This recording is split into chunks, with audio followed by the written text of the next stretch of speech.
Nakilala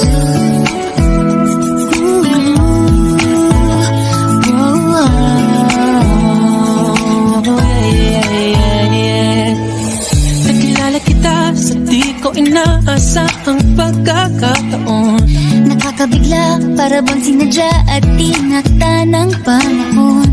Tila agad akong nahulog nang hindi napapansin. Pero tadhana ko'y mukhang di tayo pagtatagpuin. Pinili kong lumayo